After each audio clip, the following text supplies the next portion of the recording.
You are listening to Core, a show on Code Zero Radio that plays bands located in the Fox Cities. A show to find and discover new music. Hosted by Andy McNamara. Everybody, welcome to Fox Cities Core. We're here every week to discuss music in the Fox Cities. I'm your host, Andy McNamara. And today we get the opportunity to sit down with a legendary Fox Cities band. This band's been around for quite some time. I'm sure you've heard of them.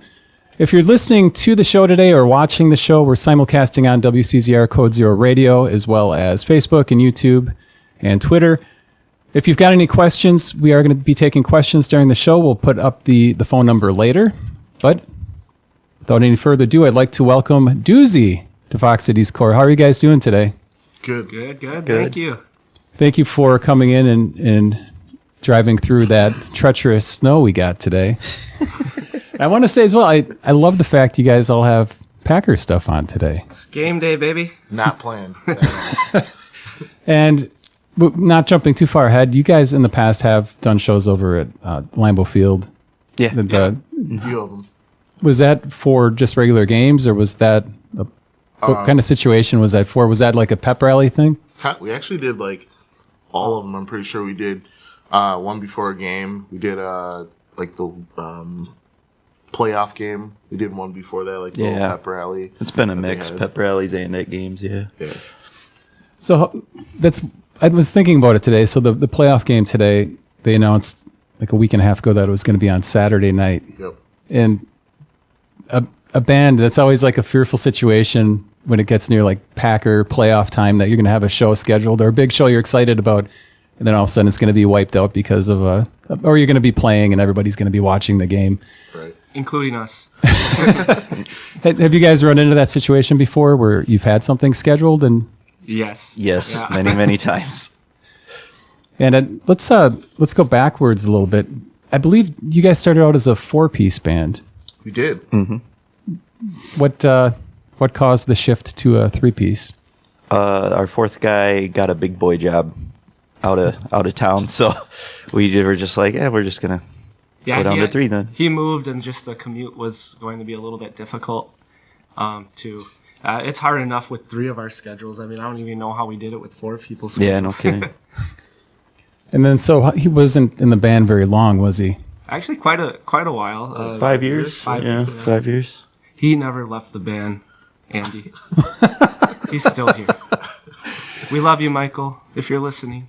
So did he play on the first release you did was a self-titled? Was that your first release? He was on that. Yep. Was he on anything after that? Yeah, he was on our first full-length album, Almost Magic. He was on that one. And I believe, was it a single? Or did we just... I don't think he did a single, just the EP. It might have been that time that we... Don't Care, went to the single. He was on Don't Care. Oh, I lied. We play Don't Care on the station quite a bit. It's one of my favorite Doozey tunes. Oh, thank you. Thank you. So he leaves the band because he got a different job, and you guys decide we're going to continue on as a 3-piece. Why not replace him? We had a couple people that were like, you guys might fit the mold of being like a Green Day type 3-piece style band. You don't do anything too complicated, and maybe it's better if you, instead of keeping a part or adding more, maybe if you just simplify it, maybe that can be better for you guys. So we tried that out, and it just kind of stuck, and we've been doing it ever since. And no plans to get another 4th member, obviously, if it's working. Not currently. Yeah, not currently. We've talked about it in the past, but not currently. We're not working on anything right now. And were you guys in bands before Doozey? In projects before Doozey, or was Doozey the first collective projects? Did you guys start it when you were all early in your instrument playing? I know for sure Andy and I were in previous bands. Kind of mostly basement stuff, We were, I think we had, what was it, Cinnamon Toast Funk? Yeah, that was just a basement cover band that we played a couple shows out of the basement with. We usually had the same band members. We just kept changing the name over and over and over again. So that was a cover band? Yeah, yep. And then we had to change our name. Yeah, we got a an angry message on, was it Facebook back then still, from a band in Canada called Cinnamon Toast Funk that were trying to get signed to a label. And the labels kept telling them, yeah, we're not interested because they kept looking at our videos. And so they yelled at us and told us to knock it off and change the name so that they could actually get signed. So yeah, we were pretty bad back then. it wasn't a good start to our musical careers, that's for sure. So when did Ryan come into the mix? 2010, 2009. Yeah, I think that was I in high school still or right after? I think it might have been right after. Yeah. Are you guys all around the same age? Yeah. Yeah. We're pretty close. About Okay. a year apart at most. Well, yeah, those two graduated in 9. Yep. And I graduated in 10. Good job, Ryan. Yeah. Thank you. So then you guys, Andy, DeAngelo, you guys met in, you said high school, formed the band, had to change the name. Were you guys doing any shows or just playing in the basement, just jamming in the basement at that we point? did a couple of shows as that high school band. I mean, Andy and I have always, played in the basement and stuff. We've been friends since 7th grade, so we've always kind of had that, chemistry and always just played around in the basement. And then a couple other guys want to join, and you just get, just start having fun and then see what you can do. And then we just started playing shows. I think our first show was a talent show at the high school. Mm-hmm. So, And we got $20 to IHOP. That's what we made in payment that night. So we're like, oh yeah, It's more let's than just hit the up IHOP. shows we play now. yeah, that's true. Well, then you guys start playing, and you mentioned that the fourth member got a different job. Does it get harder as you get older, or does it get easier? Harder. Harder in some ways, easier in others. I think it's easier to play. Yeah. Scheduling. Yeah. Gets Scheduling's a harder. little tougher. More things come up. Life happens. Trying to do stuff with families and friends and just have like a normal life outside of it. But then, people start to build that demand for us now, which is pretty nice. We can start playing a lot of shows, or we can continue to play a lot of shows. But just trying to schedule out 3 schedules with family stuff, friend stuff, and then And our doing full-time that. jobs. Yeah. Hey, you guys have a pretty beefy schedule already for this year. Yeah, It's starting to fill up. I know that yesterday or the day before, you guys were popping up events. It was Yep. just, you guys have I wrote down some of them. I'm like, okay, well, this has to stop here because, I think you guys it was over 10 things already scheduled for the year. So do you feel that it's good to, you mentioned with family commitments and stuff, to schedule that far out in advance? For the most part, yeah. I know usually I try to take off for, birthdays and stuff like that. Anything outside of that is just kind of first come, first serve. So if a family member is like, hey, we want to do something, this date, and we try to request out as far as possible in advance, I think they kind of know. They know that now. So before it was a little difficult. It's like, all right, let's try to work around it, and, but so we try to do stuff as early as we can, I think. We had a comment here. It says that DeAngelo and Ryan aren't loud enough on the mic. So I tried cranking you. So you My might bad. have to get a little closer. Andy, you were spot on according to the. Oh, comment. nice. Well, thank you, commenter. Thank you. He uses microphones more than us, so. That's true. So before the band, so have you always been into drums? Like what drew you to the drums? Honestly, I don't know. I think I just had a natural rhythm on. I used to play like the bongos at church, and I don't know, just kind of started there. And then Andy's dad actually just had a drum set in the basement, and I just pretty much hopped on it one time, and we've just been jamming. And then, just start to get better and see that you're actually, pretty decent at the drums, and just continued from there. I actually didn't buy my first drum set until 4 years ago. Wow. I'll give you a little more credit. I think it's like 6 years ago. So you're using the set from the basement that whole time? Yeah. Yes. So I was using his dad's set. We were playing a bunch of shows on his dad's kit, and yeah, I finally bought my first kit, and I still actually don't even practice at home. Like, I've never been able to put a drum set at my house, which is kind of, difficult living, like, in apartments and stuff like that. It's kind of hard to have a drum set and play that, but I would always practice at the parents and stuff, and now that we all have, our own places, it's easier to, we have our weekly practices, so it's easy to, practice essentially. But yeah, I find that fascinating. I guess so. You've got the drums, or you had the drums, but that's pretty awesome. So your dad was obviously the catalyst to get you into music, Andy. What kind of stuff was he listening to when you were growing up? He likes everything. He's just like, if it's good to me, I like it. Like, that's always been his motto. He's not like biased towards one genre of music per se, but growing up he was always listening to like Offspring and Brian Setzer Orchestra. I remember listening to all that in car rides and whatnot. And he was a drummer in high school and had a couple bands that he was in, and then after that he just kept the drum set in the basement, and that's where we kind of took the reins from him, so to speak, or at least D'Lo took throne, I should say. He took the throne from him. Literally. That's a better, good one. You still use his throne? I do. Yes, he Actually, still no, he does. gave it to me now. Well, because your butt imprint was in it. No, that was That's true. previous. You had an imprint on it. I was keeping it warm for him. So these guys were jamming before Ryan was in the band. Ryan, did you see these guys playing and then decide you're going to pick up the bass, or were you already playing the bass before then? I was in another band myself, but we were doing cover songs. I want to do more original music, so I ended up quitting that band, and I met Andy at Culver's, and Andy introduced me to D'Lo. Then D'Lo shortly after he joined us at Culver's. So we're all flipping burgers and dipping fries in the greasers. I don't know what you guys call it now. I haven't been there. Greasers. The greasers. Why over- do you? I've Never heard the greasers before. Anyways, What's that book where it's the two like rival gangs in the high school, and I think one's called the Greasers. I can't remember what Wait. that book was. Stand By Me? Yeah, is that Stay Golden Pony Boy? No, what's Pony Boy from? I can't remember. I don't know. So being at Culver's, are you guys eating a lot of Culver's? Heck yeah. Probably too much. Yeah, if you get a look below the table, you'll tell that we've had a little too much Culver's in our time. Yeah, we look like Santa Claus below.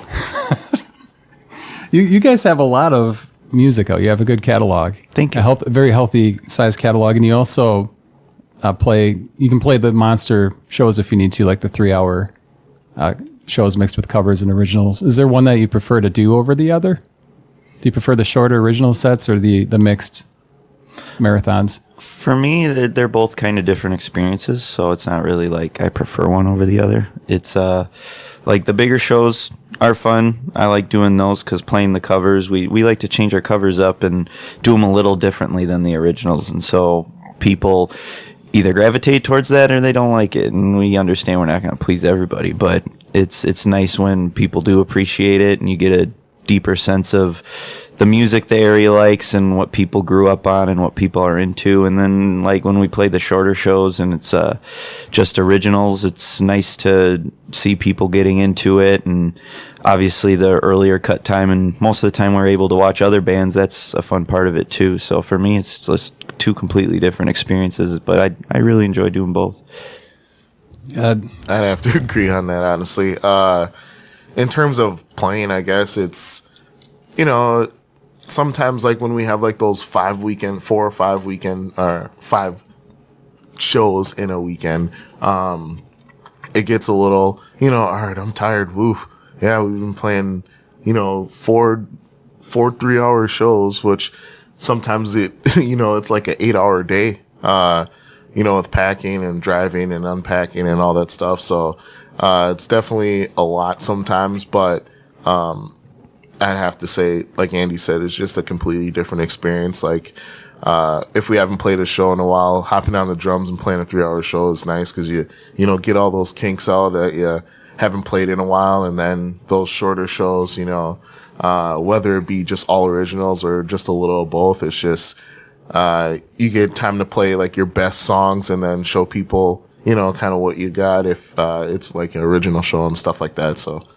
And like festival gigs or big events, sometimes when we do those 3-hour shows, it goes really fast. Like if people are into it, I can't get enough. I don't even want to stop playing, and often we'll do the encores or we'll keep going just because like, hey, we can't shut this party down yet. So yeah, I mean the 1-hour shows are really nice in terms of schedule, but if we have those 3-4 hour shows that we're doing, when people are into it, just like I was saying, I mean, I can't get enough. I want to stay up there forever. I don't want the bar close to happen or wherever we are for the night to end.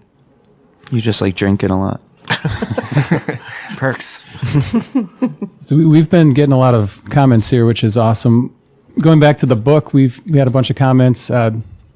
Jennifer and Jack from the Pseudo-Feds, they both chimed in and said that it was The Outsiders. That's it. Thank you. Thank you guys for that. We also had a couple of questions we'll just get to, and you guys keep firing them in. If the viewers have any questions, let us know. We'll drop them in throughout the show. Bob Minter wants to know, he's got a question. What's better, butter burger or bacon double burger? Oh, you got to go bacon. Bacon. Yeah. Can you like live without bacon? I think Bob knew the answer to that question. Yeah. That was more of a test than a Come on, question. Bob. And another question from Christopher from More Than Mary. Chris, thanks for tuning in today. He asks, is it hard to get all 3 members to agree on what covers to learn? Oh, yeah, for sure. Yeah, DeAngelo just wants to do Taylor Swift and Kesha. And, yeah, he wants to do Barbie Girl, Beyonce. Yeah, it's just always on me. And Mambo number 5. Yeah. Yeah, that might be in there. But, yeah, it's no. In all reality, we're all on the same page with our musical taste. For the most part. Often, I don't even know what song we're about to cover. They just play it. I'm like, what is this? It sounds so good. And I'm like, did you write this? And he said, no. It's usually songs from the 70s or 80s, and he's like, this is the first time I'm hearing it. So, yeah, there's like a couple disagreements every once in a while where it's like, all right, this song is too slow, or you know, just not feeling it. But what's the song that we just started learning that, you know, we did a long time ago, and we're like, oh, I don't know. Well, it was mostly me. I'm like, I don't know about that. And then I just heard it again, and I was like, oh, let's try this. And they're like, oh, yeah, the one we tried a long time ago. I'm like, oh, yeah. Well, thanks, Chris, for the question. Obviously, you know, coming from a guy that probably has that same struggle in his band. Yeah, So he knows Chris, how it is. Chris is reaching out. He's projecting. Right. Thanks for the question, Chris. We have a instigator comment here from Gavin Schmidt. He says, "Go Niners." ooh. So I don't know if you have a response to that. It's not really a question. Like I said, it was more of a taunt. I mean, Hey, you can root for whoever you want to root for, my guy. That's Yep. I don't want to throw any negative comments towards that. So getting back to the music here, you guys had a healthy catalog, still have a healthy catalog. You guys blasted out quite a few singles last year. I think you did 3 separate singles. Do you find yourself moving more towards singles, or is there any kind of point where you're going to put all these singles into an album or an EP of its own? So as a group, I think we kind of don't like doing the whole, let's release a bunch of singles and then throw those same songs on an album like later. It's just kind of, everybody's heard it, so you don't want to give them, 3 or 4 songs that are singles and then give them only a 10 to 12 song album, and then they've heard like a third of it already. So we like just releasing like new projects. Currently we're working on an EP, a 5-song EP, so we'll have that out sometime this year. well, the cat's out of the bag now on that one, D-Lo. That's how we're going to bring it to the world. Yeah. D-Lo gets the take Yeah. wheel on it. Yeah, I do. Just kidding. That's why we normally don't let our drummer do any press stuff. Yeah, I told you to turn his mic off. I say what I want. So it's exciting. So then, I mean, the singles are going to live on their own. If somebody wants a single, they have to buy the single. We just get excited and we're like, let's record this. And then, oh no, I guess we'll just release it as a single. Well, in regards to that comment, usually how it works is I like to take everything very slowly and very detailed and get the demos down exactly. And I'll send these guys like a little bit of an idea for a chorus, and then Ryan will go, I booked the recording session, let's go and let's do it. And that's typically how it goes for us. Well, this is probably a little early for this segment, but I'll play this before we touch on the topic, and then I have to fix the camera anyway. So okay, cool. It'll work out nice. This is a newer segment called Band Reaction. I play a clip of a band that's been on previously, and then we get your reaction afterwards. Okay. The clip we're going to watch, have you heard of the band Spy vs. Spy out of Oshkosh? I've not. No. All right, they're really, really good band. I like those guys a lot. This is from a episode of Core from February 1st of 2020 with Spy vs. Spy.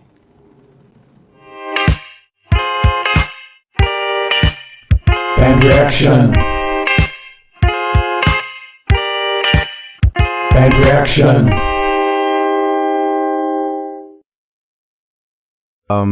I do most of the writing. I usually come up with the chord progression on guitar with a vocal melody over it. I usually don't have words, but kind of fit words in that sort of, have the right rhythm and accents and stuff.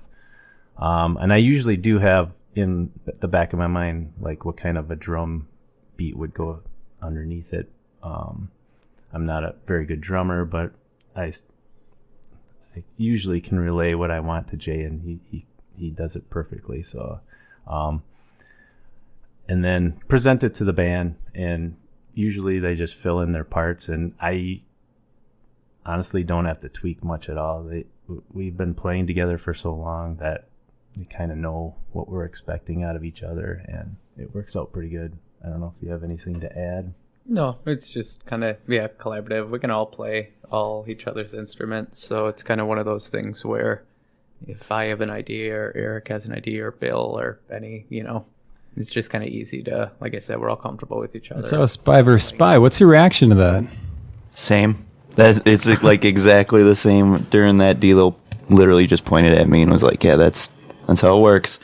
Yeah, it's pretty much Andy will come up with something, and then he'll actually, most of the time he doesn't really give us a layout, because Ryan's kind of following Andy, and I just give like a basic beat to start. Me and Andy, we've been playing together since 7th or 8th grade, so we kind of got that chemistry and just kind of know what each other's thinking as far as music. So if he just sends us something, usually I already kind of got a beat going in my head, so I'll play like a simple beat for like practice purposes, and then I'll start to add the intricacies like later, and the fills and all that stuff. So that's a big word for you. That was wow. I've been studying the encyclopedia. I also just want to say this is the most D-Lo has talked at a band-related event. Live, I can't get a word out of you when we're on stage. And you're just like, yep. You're welcome. Yeah, you're welcome. He's using that radio voice. Yeah. Do it. Live from the basement. That's pretty good. Good job. But also, just to add to that, I always geek out when Andy has an idea on drums and D-Lo doesn't. So the chemistry is real. Like we do have good chemistry, but so once in a while when things aren't clicking exactly, when you mouth or you say it with your mouth what drums should sound like, and it sounds so funny because I can't even do it. Give him a sample. But I don't.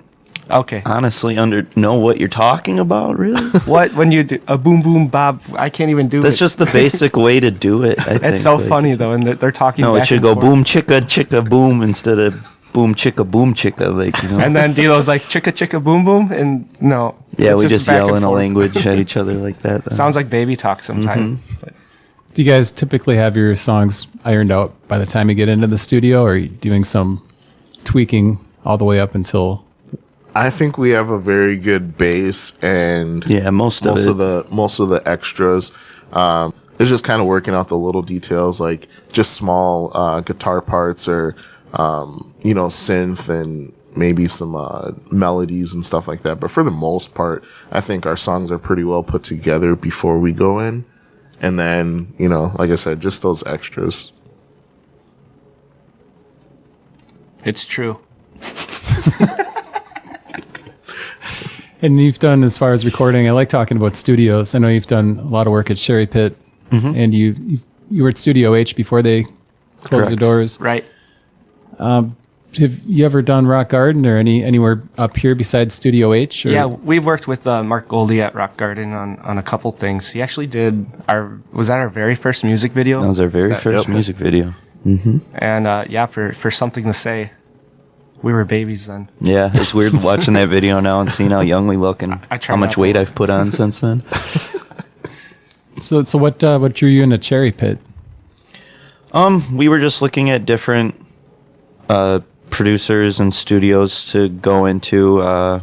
Probably, what was it, like late 2019, very early 2020, and we just had heard a lot of good things about Cherry Pit. We hadn't worked with Eric or anybody at Cherry Pit, so we took a dive in. We went down for a visit and got to know him, and we felt like there was a chemistry there, and we just decided to go with it. And I'm glad we did, because all these songs that we've been churning out are pretty good, in my opinion. Right, and he also, when we were kind of just listening to some of his work and comparing all of our options, quite a few of the bands that he had in, I mean, he has a huge range, but some of the bands we were listening to were kind of our style, same things that we're kind of aiming for. So it was like, hey, you know, this is the direction that we want to go, because he's already doing it. So we just felt strong that we could make something great there. And Ryan just wanted somebody to talk cryptocurrency with. Shout out Eric. Are you into crypto? I shouldn't be. Let's move on. We'll leave it at that. Do you guys have a favorite song? Do you guys each tend to like the same songs from the Doozey catalog, or do you all have different favorites? We all have different favorites, I think. Okay, D. I'm just kidding. I'm just kidding. He spoke for all of us, I guess. I don't know. No, I'm just kidding, D. I mean, I write most of them, like the bass points, so all of them are kind of my little babies. So I do know that there are some that are better than others, obviously. Old Days is one of my favorites that I've written. I think that's been a big one for all of us. I remember getting that chorus down originally and Ryan being like, finish that song, because I just had a chorus for like a year and a half about with that one. So yeah. I'd say Old Days is one of my favorites. One of my favorites, like one of the ones that we are gonna release. So I know Ryan knows which one I'm talking about. But do you guys have a recording on your phone you could play, a demo version or anything? A little sample. I don't have the demo version anymore. I'm just scooping for exclusives. Yeah, I know what you're doing. I'd be doing the same too if I were in your position. We'll figure something out. So your favorite's one that we can't even hear.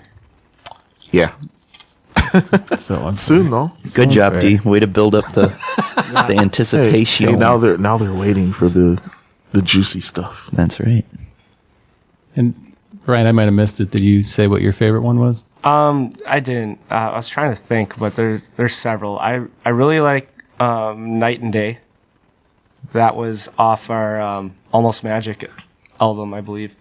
And Mona Lisa was another one that I really liked too. You guys have a lot of good songs. You have a nice sound. Well, thank you. I think you called pop rock on the page, which I'd agree with. Thank you. I know we talked a little bit about some influences kind of in passing, came up briefly, talking about Andy's dad and what he played, but what kind of music got you guys into music? I really Blink-182 is like my favorite band, so if you know Ryan, that came at no surprise to you hearing the words come out of his mouth. Mark Hoppus, Tom DeLonge, like they're great to watch, and they really got me into playing. It didn't even matter what instrument I played. I just wanted to play something, because listening to those songs just got me excited to be a part of anything musical. For myself, I would have to say that I don't really have like a favorite genre or really artist or anything or band that I really picked up to really get into music, I literally listen to everything. Like, I'll listen to jazz and like opera, and then I'll go like to screaming. Did like, you know death he listened metal. to opera? No, but I was just gonna say like classical. I was listening to jazz last night. So Really? yeah. And then Like it'll go, jazz. and then it'll go to like death metal or like screamo or something like that. So it's all over the place. So I just love music, and I just like playing. So I know earlier when back in the day, Andy and I would Foo Fighters and Weezer and Coheed and Cambria, just kind of just rocking out to that and that like darker stuff aside from Weezer, but just kind of rocking out to that, and that's just how I play. Weezer for me. I'm like Ryan with Blink-182, but with Weezer for me, that's my go-to. And that was actually when I was younger. My mom found this site online where you could get CDs for $5. And one of the CDs that she got me at first was Weezer's Make Believe album. And I played that. And the very first time I heard it, I hated it. And I didn't like this band at all. And then as I grew up, it was like a year later. I don't know why I said grow up, because it was literally a year later. But then I started getting an appreciation for that album. And then I took a deeper dive into their discography, and I just fell in love with everything about them, and I've been obsessed since that day. He is Weezer. Yeah. You guys go to a lot of concerts? I know Weezer played Milwaukee. Was it this past year or the year before for Summerfest? This past year they were for the Hella Mega Tour, I believe. I didn't get a chance to go. I haven't seen them since the last time Dee and I went, and that was like in 2010. But I go to concerts quite often. I'm going to see Jack White in Milwaukee this coming summer. Nice. I go to a few of them occasionally. I think most of them, like I've gone to a couple myself, but most of the time Andy and I are going. Like, we went to Motion City Soundtrack a few times. Always get into that. Valentine's Day. You and me. Yeah. And we saw, what was the band? White Reaper? Yeah, White Reaper. Yeah. White Reaper how were was they? pretty good. They're awesome. I love White Reaper. They were better live than on their album. Oh, in for my sure. opinion. Shout out to Dustin, who commented, opera to death metal, I like it. Yeah, man. It's a Broad spectrum. yeah. I guess I literally just everything. I think my big, like, I think that's a hint towards the type of song that's your favorite out of these new ones. Yeah, the opera, just the opera straight death metal opera. demo that I sent over. Yeah. No, I think for me, the big genre that I kind of get into is kind of like, what I say, emo. Yeah, Maybe. yeah, I'd say that. It's like like Paramore and Sleeping with Sirens and bands like that. So that whole tour that's happening in Vegas. Basically, yeah. But I'm not going to that. We had a two-part question here. So there's a show Tuesday night on Code Zero Radio called Amped Up with DJ Bear. He plays Doozey quite a bit. He likes to send in multiple parted questions. Okay. So I'll ask each separately to you. Joining a bit late, so not sure if this was asked. What's the best festival or large gig that you played? Did you play Mile of Music? That's actually two questions in his first question. So I'll answer the first one. For myself, would have to be Summerfest. Just playing at Summerfest and having your name up is, like an honor, and that's just it's a great experience. As they say lots of things. The bigger bands are like, oh, it was crap, blah blah, this happened, and we had, they want all the A5 treatment. A5 is Wagyu, like beef, like steak. It's like top of the line. Just if you didn't know. appreciate that because I had no idea what you're talking about. No, they get I that was like just gonna smile and nod, D, so yeah. that like a 5-star treatment, But I've never had anything to complain about it for, really. We But yeah. usually get the meat treatment at Summerfest when we're there. But no, Is that what we're calling it now? The meat treatment? I guess. But no, yeah, we did a contest called Land the Big Gig. That was when we were a 4-piece, so a few years ago. But that was probably my best experience at Summerfest because just the energy from the crowd is just like a big event. We fought our way through hundreds and hundreds of bands to be top 3, actually top 2 technically. We're right behind, I think, less than 3 points behind the band that won. So we got second place in that contest, and that's like bands in the nation. So that's, Nashville, Texas, wherever, the bands found out about it and entered from so I feel honored that we got, second place out of that. And I'll answer the second question. No. No, we haven't played Mile of Music. It's not that we don't want to. We've put our name out there, inquired about it. I think at the time we were told for feedback on it is they wanted bands that are like pure original. But that's kind of what it was. But we do those long gigs in the bars and the other venues where we throw in cover music for other people to know. However, we love our originals and we love doing original shows. But yeah, I think they kind of classified us as a cover band. Yeah, and that was years ago. Yeah, when that happened. Yeah, it's different now. So I think like the last couple years, it's been weird, obviously, with the pandemic. But in addition to that, I think like during those times, I probably am on a canoe trip or something. So so we haven't been able to get in. But yeah, it's cool though. Mile of Music. Man, I think in terms of original music though, like we do play plenty. Obviously, we got a lot of stuff. So I think we have like hour and a half, 2 hours worth of music of originals if we played all of them. But so if you're listening, Mile of Music, Doozey next year, 2022 or this year technically. This year. And then there's the second question. What other band names were on the list before you settled on Doozey? I don't think we really had any.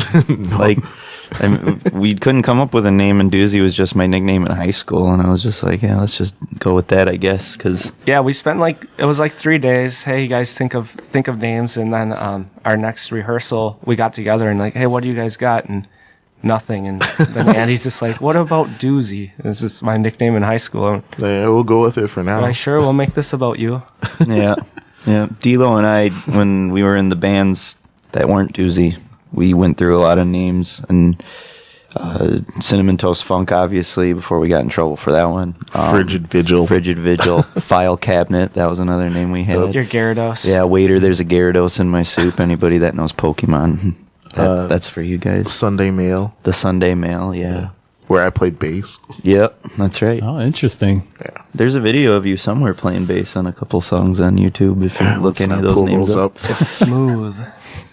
It's not smooth. Joined by the full band.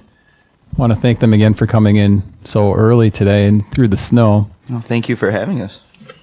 Pleasure was all mine. I didn't sleep last night. He was so excited. Do you guys get nervous when you do stuff like this? Like before, or is it just kind of... Yeah. I mean, you've been doing this for a while now. Is it just sort of another thing?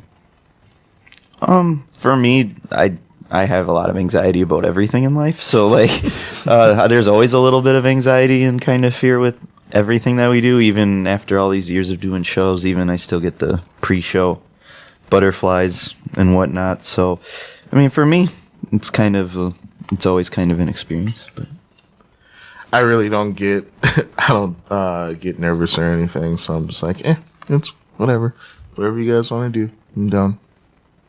Yeah, I'm always nervous, so that's like, if we did a hand check right now, they're both calming me down. Their hands are on my thighs. No, both of you are nervous. Providing relief too. During the song break, you said you might play a little clip of the as yet unreleased track. Is this still good, or are we not going to do this? Sure, we can do it.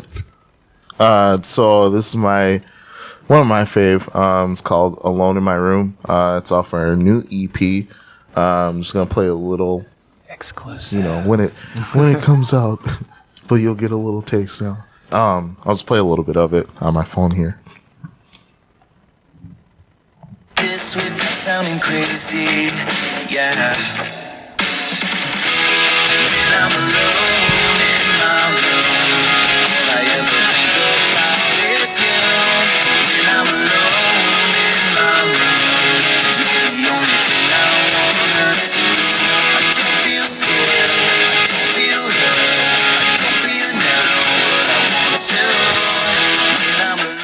That left me wanting more.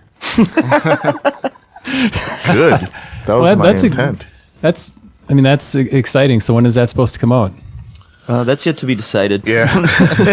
We're working on things right now. Yeah, we'll just leave it at we're working on a few things. Hopefully, the next couple months here, but we can't throw a date on it until we make sure those other things are finalized, mastering and mixing the rest of it and, getting the artwork and everything. So, all the things that go into, making an album or an EP. So I'm glad you brought up artwork because I wanted to mention that you've got some pretty cool artwork. The wet spaghetti cover kind of scares me when I look at it. But I've got it up on the screen right now for our viewers. Who does this stuff? Do you guys do it, or do you know people that we do this? We know a couple people. We've had, over the years, we've had a couple different people do our artwork. I think Tony might have did one of them, or his sister. His sister did. Yep. Have we used the same person for? No, it's always been a mix. Sometimes we make our own, and then other times we hire out for people. I've made a couple on there, and then we've had just people that we know randomly make some stuff. But my fiance's brother actually made the wet spaghetti one, so it's cool. But it's like the first time I looked at it, I was sort of like, oh, plate of spaghetti, and I saw your faces on there, and I'm just gonna pull it up again so you can see. Those are Halloween costumes.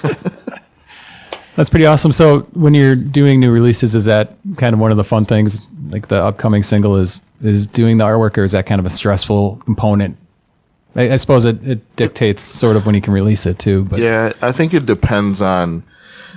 It's kind of one of those last minute things that we do. It's like, all right, we got to get artwork for this. So what are we gonna do? And then we're just trying to toss around ideas. And some song titles, are easier to, wet spaghetti, something like that. But some of our other artwork, we got to think about a little bit. And then sometimes we have ideas for, to do all this stuff. And then you're like, you know what? Let's just keep it simple. So I think most of our band is, kind of that simple. Let's just keep it simple. I can't get over how much D'Lo's talking today. This is big for him. Like it never happens. Is it big for me or big for you? Watch the phrasing on that. Yeah. You asked earlier if we had to edit anything out. We've got about 10 minutes left in the show. If you've got a question for Doozey, again, you can comment, or better yet, give us a call. The number's sort of bannering there on the bottom. It's 920-358-0795. Like I say, you have 10 minutes to get a question, and that would be awesome. We'll wait until then. In silence. So let's talk a little bit about the shows you guys have coming up. And like I mentioned earlier, I didn't write down all of them because there's a ton of them. But your next show, according to your Facebook calendar, is February 19th at Deja Vu. Yep. Have you played at Deja Vu before? Yes. Yep. What are some of your favorite venues in Appleton to play at? I like playing at Deja Vu a lot because it's a easy gig for me. I live right down the road, and it's an easy setup, and it's one of those stages where you're like really close with people. With the past couple of years that hasn't been the best scenario, but before all this happened, that was one of my favorite parts because you had people right up in front, you had people over in the bar hanging out, and I like martinis, so that's one of my favorites in Appleton. Looks like you've other shows, Maloney's and Kakana. Oh, let's talk about this. April 9th, you guys have a double header. You're doing the 14th annual Rock for Wishes in Kimberly, and then you're going over to play a show at Calms and Kakana. Yep. So what's the details on the Rock for Wishes? It sounds like a good event. Yeah, we're excited. There's a good lineup there too. I think we started out having that other show. We asked if we could be placed earlier just to make it work. I think we start at 3. Yeah, 3 or 3:30. I forget off the top of my head. Yeah, and just doing one hour set, I believe. Yep, and then packing up and heading over to Kalmus's and setting up there. So that'll be a live. The Rock for Wishes will be an hour live with probably a couple covers mixed in, or is it going to be a mix? We'll probably mix it. Yeah, we'll probably mix it. We usually throw together like our sets, like the day before, like kind of how we want to do it. Or on stage. I mean, or on stage, we mix it up. Is Andy the set master? For the most part, For the most part. He's the only one with a printer. No, for a while there, I just needed you to print off stuff because I. And then we'll random, on the stage we always change it up. Like, oh, let's do this one instead of that. Yeah, one. we go off of a feel. I come up with a basic template, excuse me, and we just kind of wing it from there. Yeah. And then I'll say, oh, we should do this one for the people, and then I say no. But then we do it and I mess it up. And he's like, it was your idea. At least you acknowledge it. We touched on Mile of Music. There's also a lot of other great festivals in the area. Electric City, Experience in Kaukauna. There's the Steel Bridge up in Green Bay. There's the Water City Racket Fest down in Oshkosh. Have you guys played any of those? I think you've played Electric City. Electric City, yeah. I think did we do it every year that they've done it? I think so. Yeah, I think so. That one's a fun one. Yeah. I think one of my more fun festivals are Cheese Fest. Like when we played there a few times for that one's always 95.9 when they did their little summer slam or whatever it was. That was fun. So we got to play for for Andy Grammer and just a. We didn't play for Andy Grammer. If he had a choice, he specifically asked for us. Those Doozey boys around. I mean, we shared the stage with them. So, have you guys had any big equipment mishaps or anything during shows? Andy forgot a guitar once. Once I forgot my guitar. I forgot my throne one time. Yeah, he had to use a bar stool chair thing, and then that didn't work, so we had to run to Walmart and get a rolly chair. And then it kept rolling around, so I took the wheels off. That was 2 weeks ago. I'm just kidding. No, that was at the very beginning, pretty much when we first started. We're still doing figuring this seriously. things out. Yeah. One of the first shows we were doing, actually how we met Mark Goldie is we won a competition at the Boys and Girls Club when we were like 20 and 19 years old. And while we were playing, one of the sound guys' amps just exploded on stage and there was just smoke going everywhere. And there was real fire. Yeah, we were like, we're just going to keep playing. So we just kept playing through it. We didn't. Smoke and fire in the background. So yeah, I think those happen to, not those specifically, but things like that always happen to everybody. And that's part of you just play through it and you just go with it. Yeah. Power surges and then just stuff shutting off in the middle and then you're still playing. You can hear the drums because they're acoustic, but then you're just like, oh, what happened to literally everything else? And then Andy's still singing. It probably looks funny because we just our thing is just act like it's part of the show. So when all this mishap is happening right behind us or in front of us or on the stage with us and we're just playing through it and other people are like, should that be on fire? How long do you see Doozey continuing for?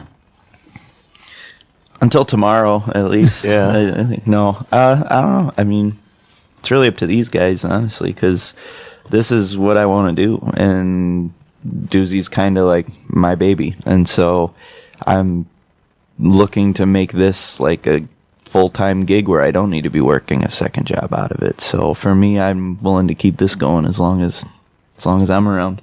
No, for me, it's as long as the money keeps coming because I really don't like these guys.